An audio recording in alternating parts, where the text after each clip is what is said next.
welcome back to my channel. This is our new playroom. It used to be my son's room, but we changed things around a little bit. So we have everything up here. We no longer have toys downstairs. The shelf I had downstairs is right here.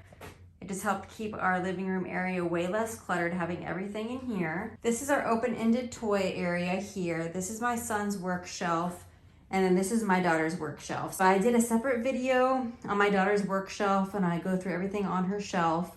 I'll post that shortly, so I'm not gonna do that in this video, but that is her work area over there. So we have her weather calendar here. This is their art that I've displayed, and this is their art area. I keep this area just very minimal. They don't need a lot of things to do art. My daughter has some work there she was doing, and then in here I just keep paper for them.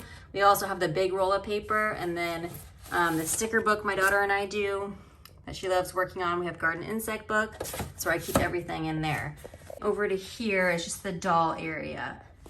They have more dolls than this that they're kept in their bedroom, but it's a little wooden doll bunk bed and high chair. And they both love putting the stuffed animals to sleep here. And my daughter likes playing with her dolls here. Over here, this is our open-ended area here. So my daughter has a pretend play kit. These rings are just kind of display right now, but I'm planning on doing color matching activities with my son with these, sorting activities and things like that. So they're just kind of displayed this way. This is our Love Every color matching peg and cups. And this is our non-Montessori rainbow. I've mentioned this before. It's not Montessori. It's okay to have in your Montessori home. I don't see a problem with it. We like it. It teaches my daughter the colors of the rainbow. She painted a rainbow picture over here. She painted this and referenced the rainbow for when she wanted to paint a rainbow. So, right down here, we just have a STEM activity, which is a flower building kit. I've shown this on my channel before. We have our Love Every Playhouse. My son actually really enjoys this as well. He takes it out, he'll play with it, put the cart on the ramp.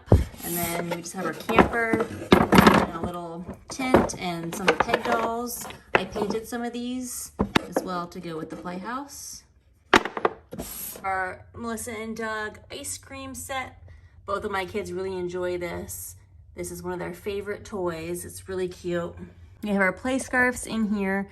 These are used for so many different things. They play with these all of the time, like every day they're pulling these out. They're capes, they're belts, they're baby carriers, they're everything. So these are always out. We don't rotate these. And these are a knockoff of Sarah Silks. They're not really Sarah Silks, but I'm probably going to be adding some Sarah Silks to our collection, different colors since they get so much use. And then right now we have out some rainbow blocks, Wonder World. And we have a couple sets in here, and these are really cute because they have things inside. And these are really great for building and making different designs. My dog chewed this, that's why it's like this, but my daughter will reference this and will make different designs. So I rotate this probably once every like 2 to 3 weeks. Okay, then over here, this is my son's shelf. This is his work stuff over here. So we have a latches puzzle, a ring stacker, and just some little cars that he likes to play with. All right, so down here we just have Night Night on the Farm with some farm animals. There's also baby and mommy farm animals for matching in here. And so matching isn't one of his favorite activities. He can do it, but he doesn't absolutely love it. So I went back to object matching. I had object to picture matching out for a while, and he wasn't interested in it. So I went back to this. We have a farm animal puzzle, and this also works on matching because he'll match the puzzle pieces to where they go and put them in. And he loves doing this. He can do it. He'll do it over and over again. Here we have the Backyard Bug book for kids. This is a really cute book. It's narrated by a little caterpillar. So I just have some objects, a little caterpillar and butterflies and some backyard bugs, grasshoppers and things. That's what they talk about in the book. And we just have our cars for our car ramp. And this is a great car ramp. It goes pretty fast. It's fun. Down here, a stringing activity. This is a precursor to sewing. I have this game out. I just introduced this to him. This is really cute. It's from 18 months up. This is my daughter's first game. It's my son's first game.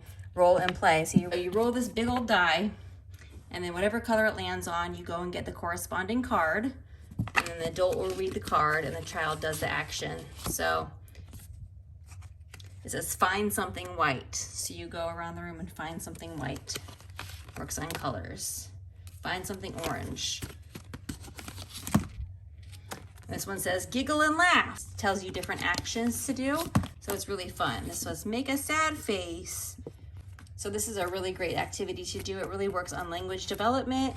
It works on colors and counting, gross motor skills, following instructions. I'm a big advocate of playing games with your child. It works on so many different skills and social development as well. We have another open-ended material. Doesn't really belong here on his shelf, but they both love playing with it, so I just stuck them here. These are magnet blocks. They play with these all the time. And then we have our shape sorter type puzzle. Here we have a nature table.